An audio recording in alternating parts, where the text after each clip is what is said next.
The Daheshist Theory of Reincarnation. Part 2.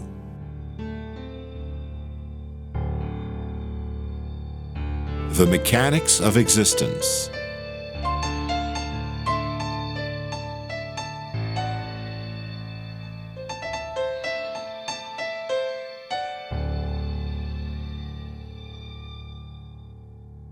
The world of the spirits. In Daheshism, God is not an anthropomorphic entity. Furthermore, we do not know what God is. That being said, Daheshism demands that we respect other cultures' idea of God. Therefore, a Daheshist is obligated to respect, for example, a primitive people's referring to such things as menhirs, monoliths, or stones as their deity. Firstly, and for lack of a better analogy, technological advancement is no guarantee of spiritual enlightenment. Secondly, even in our technologically advanced civilization, you might come across a person who not only rejects science, but might have a problem believing that everything that exists is made of infinitesimal energy fields with vertiginous distances between them, or that we're basically made of energy, something that can only be defined by its effect. In fact, unlike everyday objects like chairs and tables, no one knows what the shape or form of energy actually is. We know energy allows us to heat our homes. It also cooks our food, and on occasion it drives nations to compete for it. For none of us can say that energy has a tangible form, and yet everything that is tangible, and intangible of course, is ultimately made of energy. Better yet, energy and information combined. However, and back to my original point, none of these concepts would mean anything to some people living in our midst, let alone to an indigenous people still living as they have been for thousands of years. Simply put, giving information that is not compatible with a particular people's intellectual mindset could have disastrous effects. Hence, Daheshism believes in the necessity for different religions. As a case in point, before we got to turn the other cheek, we had to go through an eye for an eye, which in itself was a forward leap from perhaps a more sinister outcome.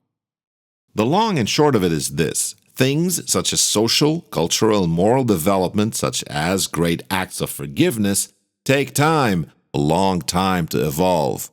And under no circumstance, as per a written directive by Dr. Dahesh himself, should a Daheshist engage in proselytizing or in any sort of coercion.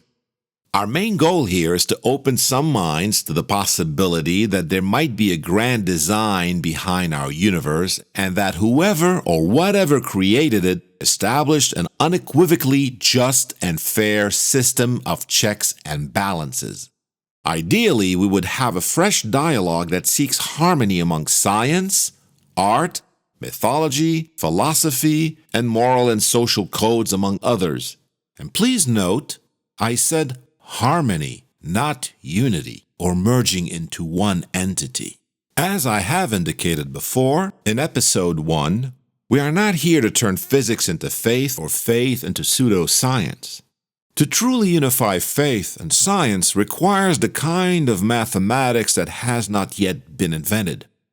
Nothing would make me happier than having a brilliant mathematician show just how we could transition from a folded prayer I had just burnt, and whose ashes I had been clenching in my fist, to somehow precisely rewinding slices or frames of space-time without causing a thermonuclear reaction. Or at the very least, a sonic boom. Something. The same goes for the occurrence in which Dr. Dahesh leaped a couple of minutes ahead of me in a blink of an eye. Finally, as Daheshists, particularly the last generation of Daheshists to have witnessed Dr. Dahesh's miracles, and I call them miracles because, theoretically speaking, and according to the likes of Michio Kaku, we are thousands of years away from being able to achieve such feats. Our mandate is to help those who are, for whatever reason, disillusioned and asking questions such as, "Why is this happening to me?" or "If God was so loving and kind, why doesn't He put a stop to wars?"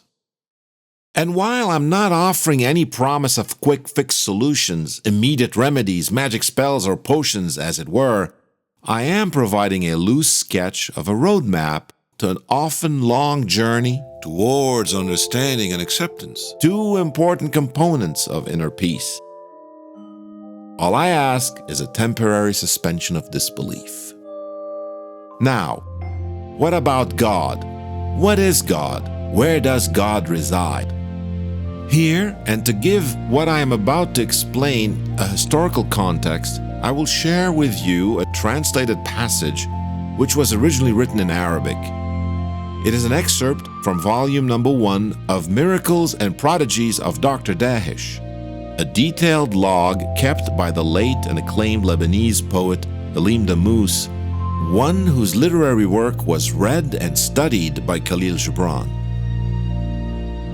Known as the second believer in Daheshism and its chronicler, a man of peace who was made to suffer more than 1 year in jail as punishment for his adherence to Daheshism, Halim Damus would record the following entry.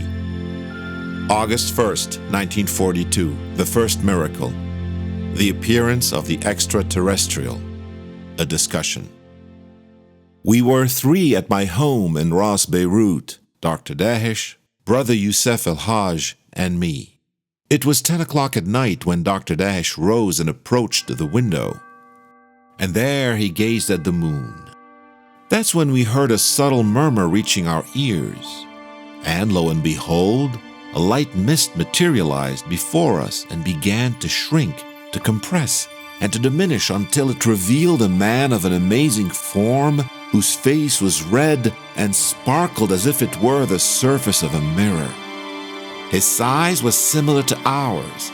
He approached us and began to speak to us at a mind-boggling speed, but in a tongue completely foreign to what we were familiar with. And in our turn, we asked him to express himself in Arabic.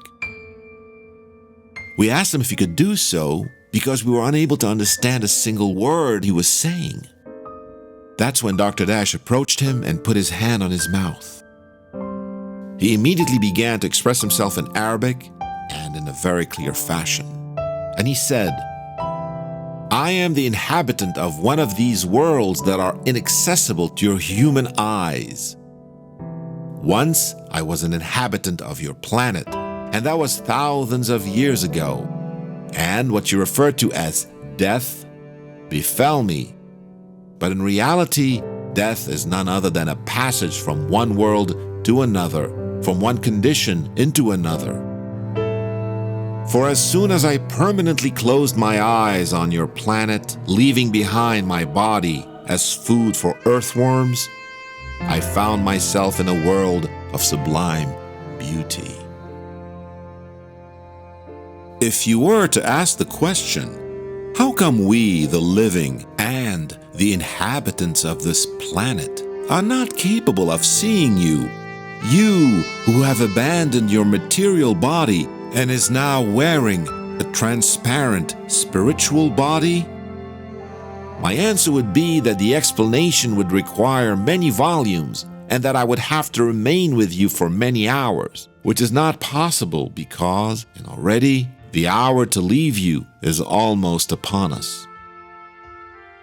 Nevertheless, I will explain a fact and supply you with proof, and here is, then, the explanation. Each human being possesses 2 bodies, one material, the other spiritual. As for your material world, it possesses vibrating waves, similarly to the spiritual world, which also possesses vibrating waves that are unique to it. But the difference, from the point of view of the speed of vibration, between the vibrating waves of the material world and that of the spiritual world is huge. The speed of the vibrating waves in your material world is far lesser than the speed of the vibrating waves in the spiritual worlds. When what is commonly referred to as death occurs in your world, the spiritual body, which represents the second portion of your personal entity, separates from the material body and rises until it reaches the world whose vibrating waves are identical to its own. That is why it is impossible for you to perceive the spiritual body. It is because the organ of sight is under the influence of your material world, whose vibrating waves are too slow by comparison to the spiritual world and to the speed of the vibrating waves in this spiritual body. Thus, the impossibility to see anything whatsoever. As for the proof, and in order to simplify the problem, and so that you are in a position to better understand it, I will give you this following example. Imagine you are standing in a street, and that a car passes right before you, rolling at a great speed. It will pass you without your being able to identify the passengers that were inside the car, and that is due to its staggering speed. But if you are able to climb inside another car and follow it until you are able to catch up with it, at which point you would be riding side by side, regardless of speed, you would be able to perceive those who are inside the other car, just as they would be able to see you. And that is because your speeds are now identical. Likewise, the same can be said about our ethereal world. You will not be in a position to perceive it with your eyes that remain subject to the laws of matter and with these vibrations that are far slower than the waves of our spiritual world. We asked him a few questions and received for each question an adequate answer. He took leave of us and began to dissipate little by little before our eyes until he disappeared completely. His vanishing was as extraordinary as his appearance had been incredible. The proceeding was recorded by Halim Damus on August 1st, 1942. In today's parlance, you can easily imagine a scenario in which every particle or wavicle that makes you who you are, and that would include your mind, were made to vibrate at a vertiginously high frequency. Suddenly, you no longer perceive your universe in terms of space and time. You probably have just entered a whole different dimension with different physical laws. That is, if such a designation or construct were still to apply. You have probably just traveled by so-called human standards billions upon billions of light years, yet you probably didn't travel anywhere, really. You are arguably here, there, and everywhere at the same time. You have just become a holistic being, one that is other than the sum of its parts. Well, technically speaking, you have always been one, except that now you can really see it. Congratulations, you have just taken your first step after an insanely long and often arduous journey into the realm of God. Welcome to the 150 levels of the world of the spirits, also known as the divine worlds.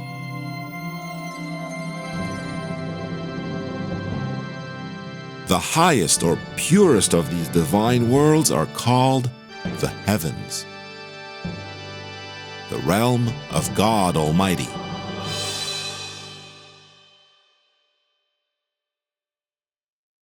The spiritual fluids. Ordinarily, I would be describing in great detail these divine worlds, except that I can't. No one can, as a matter of fact. At least, not in a way that wouldn't transgress the limits of our human brain's natural limitations.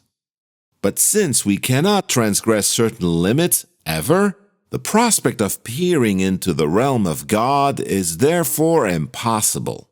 The only thing we know by way of revelation is that the realm of the spirits comprises, once again, 150 levels, and that, within these levels, dwell the spirits.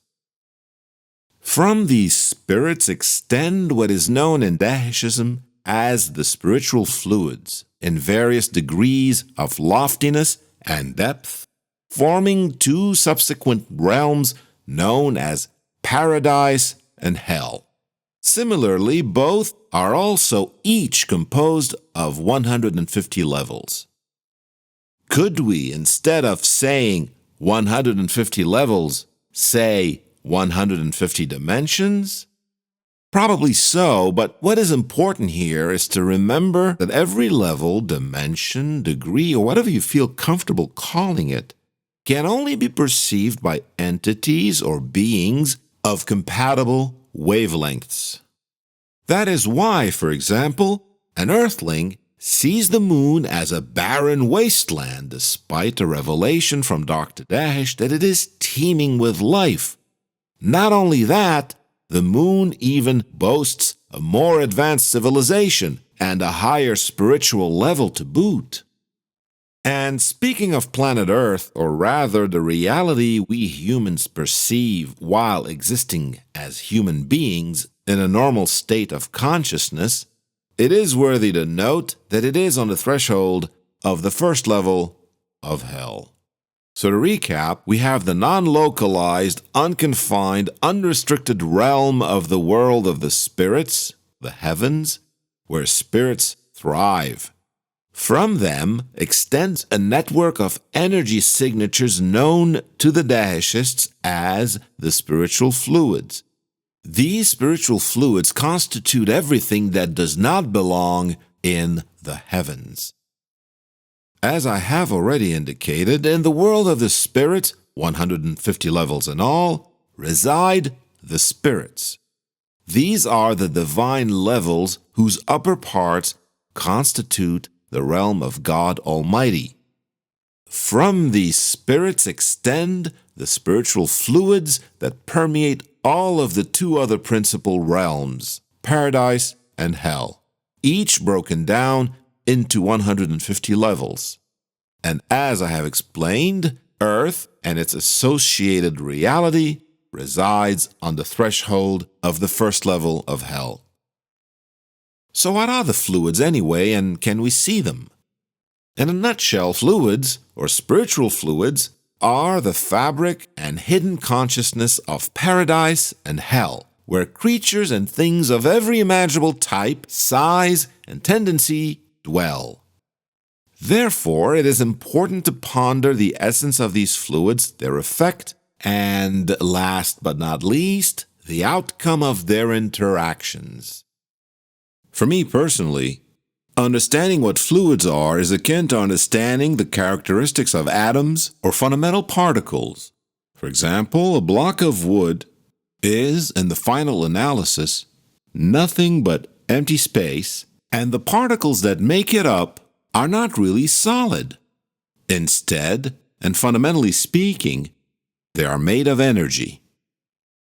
And despite the equivalency of mass and energy as expressed in Albert Einstein's famous special relativity equation E=mc², which says that the mass, m, of a body times the speed of light, c, squared, is equal to the kinetic energy, E, of that body, we cannot describe energy in terms of an absolute shape or physical structure, just as we could when defining a block of wood or a chair, for example, both of which being the end result of that amalgam of particles, which congealed, as it were, and formed molecules, and so on and so forth, thus building the final illusion of an absolute image, or projection, if you like, of that block of wood or chair.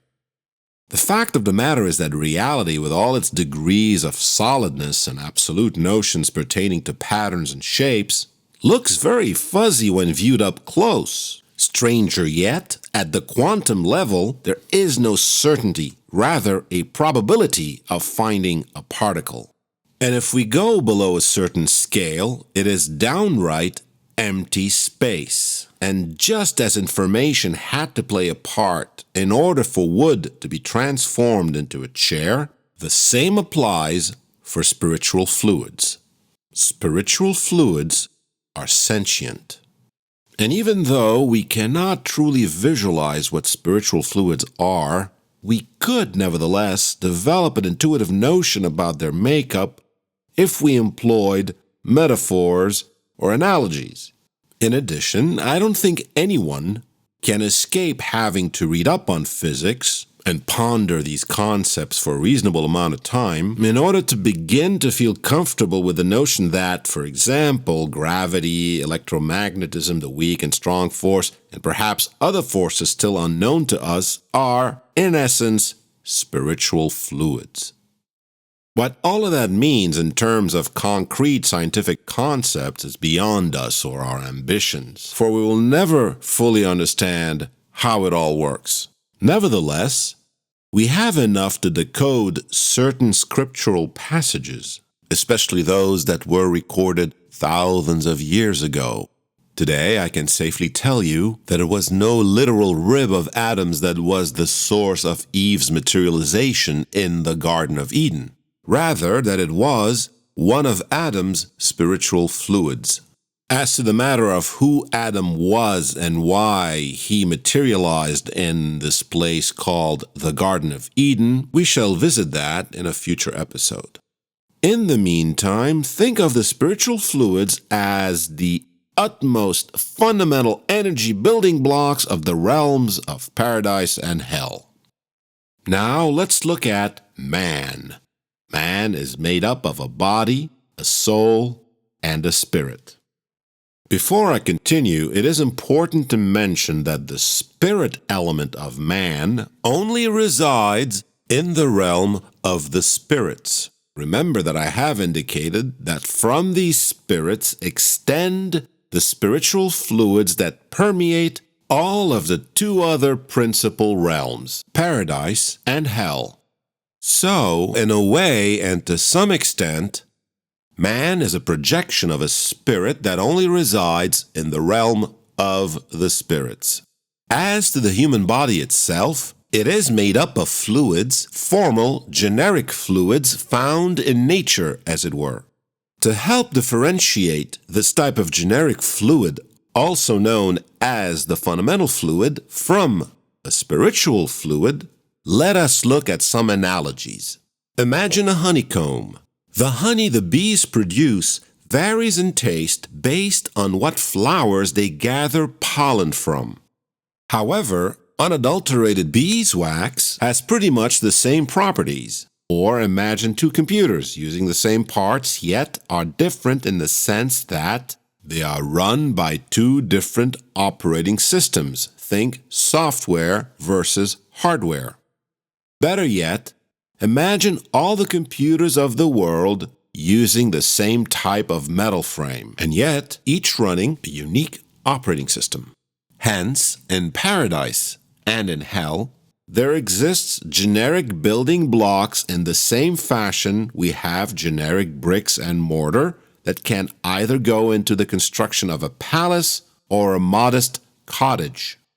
As far as being building blocks, those generic fluids, also known as the fundamental fluids, point to a class of fluids that determine the common form, senses, and attributes of a species or subspecies. Human beings, for instance, have a common fluid, the basic blueprint, if you will, that specifies how many ears, eyes, and so on each human being should typically be equipped with. The same holds true for trees, penguins, rocks, and so on and so forth. However, it is only the main spiritual fluid or the vital spiritual fluid that provides life to a human, for example, along with his or her main traits, tall, short, black, brown, white, etc., and dispositions, those inherent qualities of mind and character. And it does so, according to Daheshism, once it enters a fetus at the time of birth. It is worthwhile to note that this principal or vital spiritual fluid is connected to either the mother or the father of the newborn, hence the natural and often common tendency for any parent to favor or feel closer to one child over another. When death takes place, this vital spiritual fluid leaves the body in a flash of unimaginable speed and sets out on another journey to taking on another form in a world compatible with its deeds. In addition to the vital spiritual fluids that give us life, we have the inherited and acquired spiritual fluids. The inherited spiritual fluids are genetically transferred from both parents. As to the acquired spiritual fluids, they are earned or gathered during one's lifetime, and these acquired spiritual fluids may take the form of habits, tendencies, skills, qualities, and shortcomings, to name a few. However, unlike the inherited spiritual fluids, and we shall see the implications of that in some future episode, acquired spiritual fluids are the sole property and responsibility of whoever earns them. Now, and because of the multidimensional aspect of creation, and keeping things relatively simple for the time being, please know that spiritual fluids have cross-dimensional reach and influence. Each one of us, believe it or not, is the resultant of a complex network of projections of spiritual fluids, some of which might be thriving in some dimensions and are therefore driven to reward us, while, conversely, others might be suffering in other dimensions and are bent on punishing us. And I'll leave it at that for now. In the meantime, we have learned that spiritual fluids, a step above the generic or fundamental fluids, are, if you will, the software that make up the essence of the human self. In other words, the soul. They are also linked to the spirits, which might reside in any of the 150 levels of the world of the spirits, or the heavens, or nirvana. The cosmic civilizations and the divine laws. As I have already mentioned, from the spirits extend the spiritual fluids that permeate all of paradise and hell. Despite its link to the spiritual fluids, a spirit is a divine and pure essence that is not bound by the natural laws and only resides in the community or society of spirits. Once again, in any of the 150 levels of the world of the spirits, which was created by the creative force that is God Almighty. Therefore, the spirits are the origin of all of creation and the mothers of all the beings. In other words, if anything exists anywhere within the 150 levels of paradise or the 150 levels of hell, it does so thanks to a mother spirit. And so, from these mother spirits, the spiritual fluids are dispatched or sprung. These spiritual fluids, in turn, make up or form the beings according to divine wisdom and cosmic laws, and to the mother spirits they shall return once they have attained the height of their elevation and purification. The spiritual fluids are further broken down into three types as regards their tendencies: lofty, material, and lowly. And relative equilibrium can only be achieved when the spiritual fluids that have a lofty tendency are able to dominate the other two. Now, the spiritual fluids that have a tendency towards loftiness are the only ones that are allowed to leave the earth towards a loftier world, whereas the spiritual fluids with material tendencies shall remain within the attraction of the earth. As for the spiritual fluids with lowly tendencies, they will be subject to the attraction of the infernal worlds.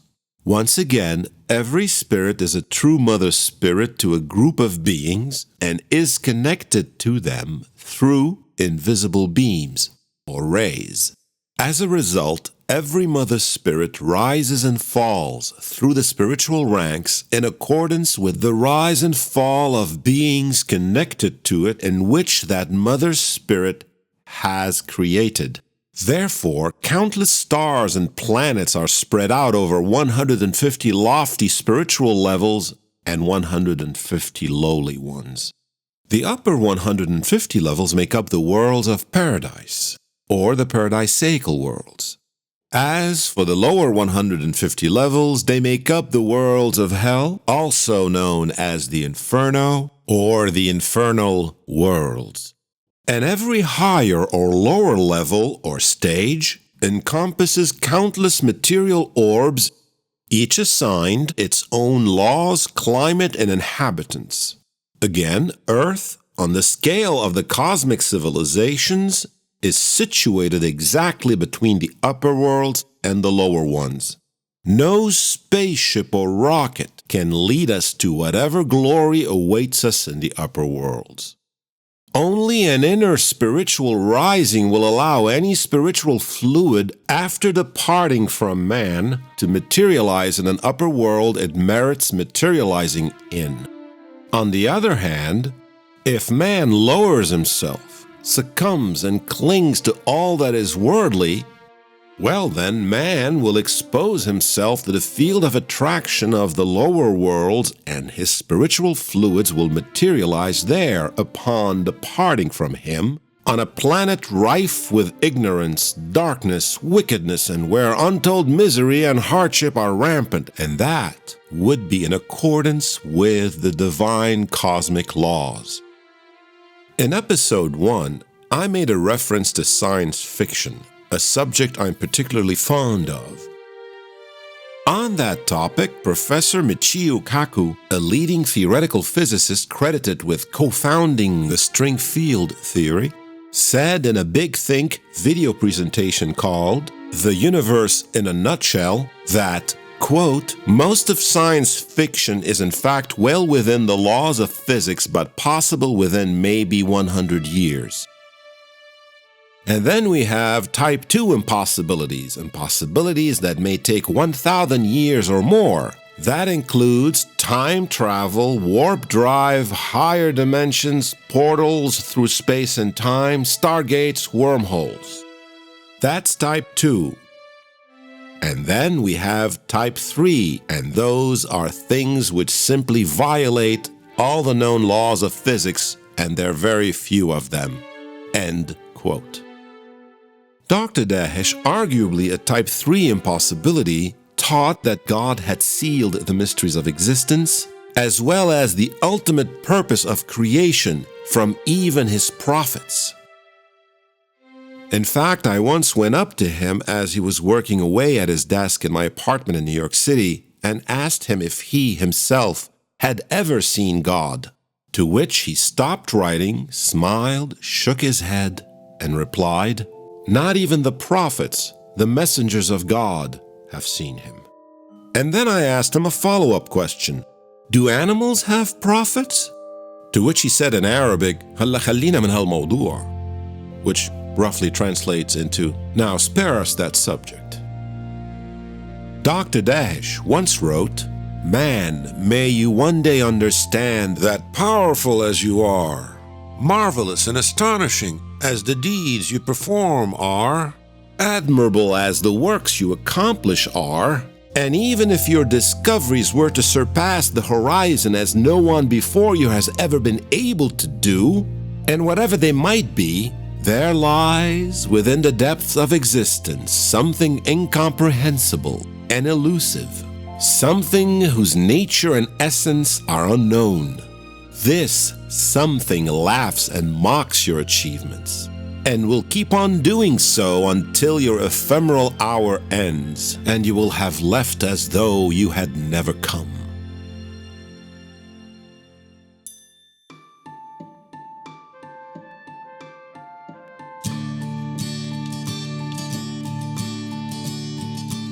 And that brings us to the end of the Daheshist Theory of Reincarnation, Part 2, The Mechanics of Existence. For a transcript, please visit drdahesh.com. That's DOCTORDAHESH.com.